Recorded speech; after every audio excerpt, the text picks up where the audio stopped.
سلامونه، نیکې هیلې او پیرزوینې مې ومنئ. لکه څرنګې چې تاسو ته پته ده چې د تېر 18 تاریخ نه تر 25 تاریخ پورې ملګرو دغه سلا کړې وه، دا فیصله یې کړې وه چې موږ به د شېرعلي باچا اونۍ لمانځو. 25 تاریخ د ده د تلین ورځ ده. شېرعلي باچا د دې خاورې د دې وطن بچی و او ټول عمر یې د خپل ولس د خپل وطن د دفاع او د پرمختګ سیاست کړی دی. په دې هکله سره اوس زه د ملګري سلام د شېرعلي باچا په هکله یو څو خبرې پوښتنه کوم او تاسو سره شریکوم. اعوذ بالله من الشیطان الرجیم. بسم الله الرحمن الرحیم. د پښتونخوا وطن او بیا د لر او بر افغان د ټولو پښتنو افغانانو ورونو لپاره نن د دې وطن د یو ډېر لوی ملي اتل ارواښاد شېرعلي باچا د ژوند په هکله یو موږ ملګرو د هغه شاګردانو د هغه پیروکارانو یو لړۍ پایل کړې ده د ویډیو پیغام په شکل کې چې د شېرعلي باچا سره خپل عقیدت څرګند کو. که څه هم ټول لر او بر پښتون افغان ته دا درک شته چې شېرعلي باچا د پښتونخوا وطن د هسک اسمان یو ځلانده ستوری و او د هغه د مړینې ورځ چې ده هغه سبانۍ ورځ 25 د جولایي د هغه تلین دی. دا تلین ملګري په بېلابېلو شکلونو کې لمانځي او له خپل ملي اتل سره خپلې پیرزوینې او عقیدت څرګندونې کوي او هغه ته د خپل عقیدت او پر انقلابي ملي مبارزه او هغه ته خپلې د ازادۍ پیرزوینې وړاندې کوي. هم په دې لړ کې دا څو ورځې د شېرعلي باچا سره چا نږدې وخت تېر کړی و، د هغه شاګردانو برای راست نیغ په نیغه هغو د شېرعلي باچا په ژوند باندې په هر اړخ باندې رڼا اچولې ده. که څه هم د شېرعلي باچا شخصیت هغه ډېر ګڼ اړخیز شخصیت و، د هغه بیان په ډېر کم ویډیو کلیپ کې کېدلی نشي کې څوک بیانوي. د هغه په ژوند باندې کتابونه لیکل کېدلی شي. د هغه ژوند، د هغه مبارزه، د هغه خدمات هغه د یو لوی سمندر په څیر دي. که څه هم په کار خو دا و په پښتونخوا وطن کې چې د شېرعلي باچا تلین د وطن په هر ګوټ کې د انقلابي د وطن پالو خلکو د مبارزینو لخوا لمانځل شوی وای، د ادبي سیمینارونو په شکل کې، د سیاسي جلسو د سیاسي سیمینارونو په شکل کې چې د هغه په ژوند باندې غټو پوهانو، عالمانو، سیاسیونو د هغه په ژوند باندې د هغه د ژوند په هر اړخ باندې یو خوندوره رڼا اچولې وای. که څه هم د شېرعلي باچا نوم یو نوم دی شېرعلي باچا، که موږ دا فکر وکړو چې د هغه نوم سره که موږ دا یاد کړو نو داسې به څرګنده شي چې هغه په خپل ځان کې یو فکر و، یو نظریه وه. د پښتونخوا وطن کې د سیاسي د خاص کر د طبقاتي کوسچن یو نوم و، د سیاسي کامپاله ملتپاله سیاست یو نوم و. که څه هم په دې پښتونخوا وطن کې که په نړۍ کې یو سوال موجود دی، طبقاتي سوال، نو په هغه زموږ پښتونخوا وطن کې که راګورو تر ټولو لوړ شخصیت په طبقاتي کوسچن کې یا مبارزه کې اول افضل خان بنګش دی چې هغه د شېرعلي باچا د یو جوړه سیاست کولو دواړه مشران وو. د یو وخت د مزدور کسان تحریک په شکل کې، بیا دا مزدور کسان پښتونخوا تحریک جوړ سو. دا دواړه افضل خان بنګش ارواښاد او بیا ارواښاد شیر علي باچا دوی دلته زموږ په وطن کې دا طبقاتي کوسچن د هوارولو لپاره دوی ډېرې هلې ځلې مبارزې وکړلې. بیا په لنډ وخت کې هغه دواړه په دې باندې پوه سو که څه هم چې هغو ډېره لویه مبارزه کړې وه، ډېرې لاسته راوړنې راوړې وې د خوارکشو، زیارکشو، خټګرو، بزګرو خلکو ژوند یې تر ډېره حده پورې په یو مخصوصه سیمه کې تر خپل مقصده پورې رسولی وو.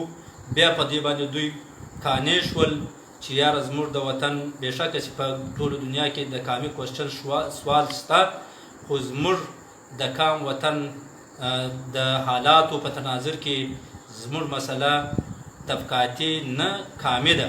نو بیا دوی کامي سیاست ته مخه کړله. په د وطن په مخکښو سیاسي ملتپالو ګوندونو کې دوی خپل شمولیت اختیار کړلی، لکه شیر علي باچا په پښتونخوا ملي عوامي پارټۍ کې په 1986 کې د پښتونخوا ملي عوامي پارټۍ سره اتحاد وکړلی. هغه اتحاد پښتونخوا ملي عوامي اتحاد جوړ سو. که بیا څه هم یو 2 کاله پس هغه په پښتونخوا ملي عوامي پارټۍ کې باقاعده سره ضم سو. نو د پښتونخوا وطن دا سیاست پیوستون یې له کوټې د سویلي پښتونخوا د شمالي پښتونخوا تر منځنۍ پښتونخوا دوی یو غټ ملي محاذ جوړ کړلی او د پښتنو پیوستون یې سیاسي تور وکړلی. بیا پر دې مخ ته باندې شیر علي باچا لاړی چې د نورو ګوندونو سره هم دی مرکې وکړي، جرګې وکړي، نانواتې وکړي او هغه یې وکړلې. تر ډېره حده پورې د پښتنو همفکري جوړه کړله، که څه هم بیا ژوند د ده سره وفا نه وکړله. په 25 جولایي 1998 کې دی له دې نړۍ نه سترګې د پټې کړلې او موږ ته یې په زرګونو باندې په دې پښتونخوا وطن کې سیاسي روزلي کارکنان، شاګردان، فیروکاران پرېښودل. لکه اوس یې هم تاسو وګورئ د شیر علي باچا چې په کومو علاقو باندې ډېر زیاته اغیز وی، په هغو علاقو کې نن هم د کامي روشنفکرۍ، د کامي سیاسي بیدارۍ اغیز ډېر له ورایه په نظر لیدل کېږي. لکه په وطن چې چیرته په ځینو سیمو باندې باران وشي او په هغو ځمکو باندې هلته بیا قسم قسم بوټي واښه رازرغونه سي، هغه باران له برکته شیر علي باچا چې په کومو ځمکو باندې ګرځېدلی دی، پر کومو ځمکو باندې چې ده په هر حالات کې خپل پلونه یخي دي، په هغه علاقو کې نن هم موږ ته د سیاسي استادانو په شکل کې لکه د شیر علي باچا شاګردانو زموږ د پیر، زموږ د وخت د زمان هغه استادان دي. نو په دې کې په ادب کې، په سیاست کې، په شعر شاعري کې، په طبقاتي کوسچن کې، په کامي ملتپاله کوسچن کې سوال کې د شیر علي باچا په زراو اوس هم شاګردان، پیروکاران، کارکنان په دې وطن کې شته او د شیر علي باچا نوم به دغه په دې وطن کې، په دې تاریخ کې، په دې سیاست کې، په دې نړۍ کې تر پایه پورې دلته ځلیږي او خلک به د ده له افکارو، د ده له نظریاتو، له ده له سوچ، له فکره به خپل د ژوند هغه حاصلات کوي چې هغه به د کام وطن تل په ګټه وي. شیر علي باچا یو اړخ نه که موږ راواخلو د شیر علي باچا سیاست پر خپل ځای، د هغه زیار پر خپل ځای، د هغه طبقاتي کوسچن پر خپل ځای، د هغه ملتپاله کوم سیاست چې دی هغه پر خپل ځای. په ادب کې هغه موږ ته داسې زرین او داسې ویاړلي توکي یعنی د کتابونو په شکل کې د موږ ته پرېښي دي. زه به د هغو کتابونو د ادب په اړه کې به لږ درته لاړ شمه که موږ د هغو کتابونو ذکر وکوو چې ډېرو خلکو ته به نه وي معلوم چې شیر علي باچا کوم کتابونه لیکلي دي چې هغه چاپ سوي دي، هغه زیار خلکو ایستلي دي، راغونډ کړي دي. نو پکار دی چې د هغو نمونه خلکو ته یاد کړم، د خلکو په ذهنونو کې دا نمونه راشي او بیا پسې هڅه وکړي دا ترلاسه کړي او بیا یې ولولي. د شیر علي باچا بېشماره کتابونه او د شیر علي باچا بېشماره لیکنې چې هغه تر اوسه پورې لا هم ډېرې ناچاپې پرتې دي له ډېره بده مرغه چې څوک داسې نه دي توانېدلي چې د ټول لیکلي آثار د چاپ تر منګلو راوباسي. که څه هم د شیر علي باچا ډېر کتابونه خو زه درته شمېرلی شم تر 7 پورې او داسې بېشماره کمې لیکنې په اخبارونو رسالو مجلو کې چاپ شوي دي هغه خو مقالې دي هغه ځان ته دي هغه هم راټولول غواړي خو ملګري باید په کار دي چې د ډېر نږدې شاګردان پر هغه کار وکړي. هم داسې د شاعري چې ده هغه اوس لا هم ډېره ورکه ده. د په خپله په یو ځای کې لیکلي دي چې د یو شاعري چې هغه ډېره لوړ شاعري اوس موږ ته ډېره کمه شاعري پاتې ده. هغه څه شاعري چې هغه د توره ډایري و ډېره غټه هغه ورکه شوې ده چې په هغه کې د لومړي وخت ډېره خوندوره شاعري ده هغه ورکه ده. که بیا هم د شاعري له موږ سره د هر پښتون ملتپاله سړي په ذهنونو کې پرته ده او پر هر سیاسي مجلس کې د هغه د شعرونو ذکر او ویل کېږي. که څه هم د ده کتابونه چې دي هغه لومړی به زه دا درته وایم د یو کتاب لیکلی دی فلسفه څه ته وایي. دا یو ډېر مشهور کتاب دی. بیا د لیکلی دی چې د مزدور فلسفه بل کتاب بیا لیکلی دی چې ملي پاڅون، بل دی بل مشالونه، بل دی کسان دفتر، بل دی پښتونخوا، بل دی مبارزه، بل دی د باچا خان میراث، بل بیا خوږ وطن په نوم باندې. دا کتابونه د شیر علي باچا چاپ شوي دي او د ډېر داسې دي چې د خلکو په مخ کې پراته په مارکیټ کې اوس د ده باندې دا اوس په مارکیټ کې تر اوسه نه ترلاسه کېږي. لیکن موږ خواست کوو خپلو ملتپالو ګوندونو ته ادیبانو ته چې د ده دا کتابونه بیا د هغو نوی اشاعت وکړي، بیا یې چاپ کړي، د سره خپور کړي او په وطن کې یې خور کړي. نو د شیر علي باچا افکار به خلکو ته ورسیږي. نو د شیر علي باچا د اتلین مانځلو کې په کار دی چې د ده له هر تلین کې د ده په مرکزي توګه په پښتونخوا وطن کې د هغه خاص کر په کوټه او پېښور کې په مرکزي توګه د ده تلین مانځل کېدلی او د ده کتابونه بیا چاپ کېدلی په دې تلین په ورځې په مناسبت باندې په وطن کې د وطن دا نوو پتنګانو ته رسېدلی. که بیا څه هم موږ وګورو د شیر علي باچا شخصیت د وطن د پښتانه وطن د ملي اتلانو د هغو ملي اتلانو په لیکره کې راځي چې زموږ ملي هغه اتلان چې د هغو له سیاست سره په ادب، شاعري، په لیک لوست، په هر څه کې هر اړخیز کار وي. لکه څنګه چې د امیر کرول له باچایي سره شاعري لیکنې وي. بیا دغه نه د ستر بازید روشان هم سیاست کولو، هم جنگ کولو، مبارزه کوله، هم کتابونه تصنیف کړي دي.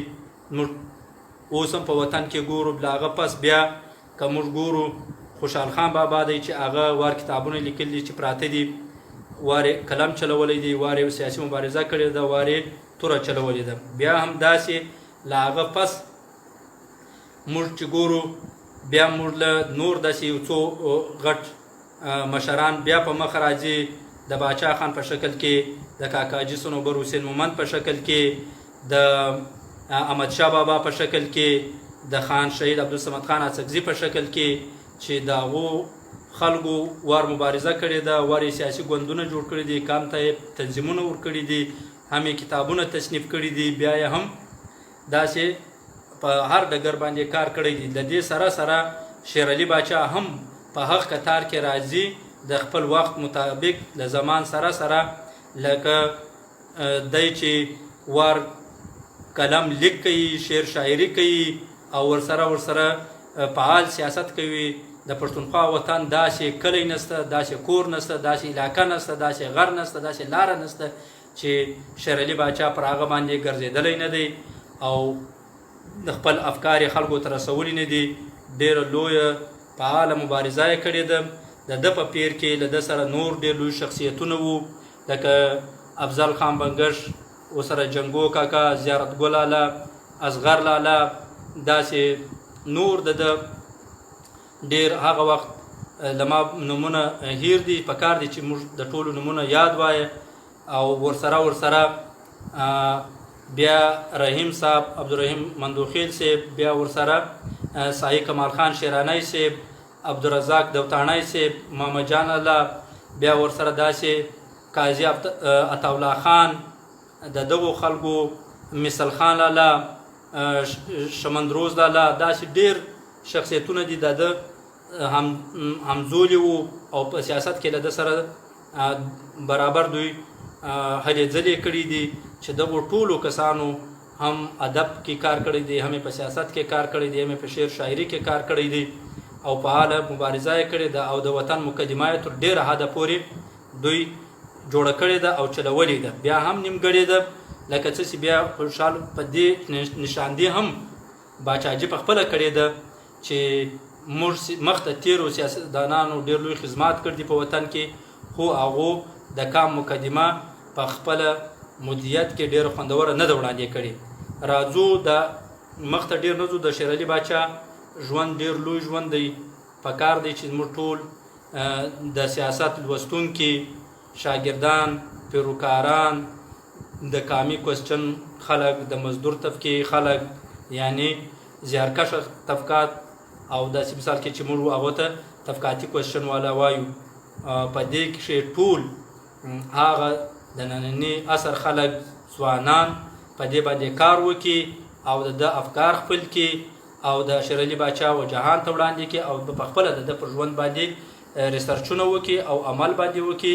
نو ستاسې ډېر کور ودان چې زموږ دا لنډ او تنګ وخت کې د دا پیغام واورېدو. سبا ورځ د شېر علي باچا د تلین ورځ ده، نو د شېر علي باچا په یاد کې ملګرو ته پیغام ورکوو چې د شېر علي باچا په هکله څه لیکنې له دوی سره وي، څه یاداشت وي، دا دوی خپاره کړي پر سوشل میډیا باندې، پر دا ټولنیزو رسنیو باندې، او هم ورسره د هغه یادونه او لمانځنه په پښتني ننګ او هوډ باندې ترسره کړي. مننه. کور مو ودان، خوشحاله اوسئ. د شېر علي باچا اروا دې شاد وي. کور ودان.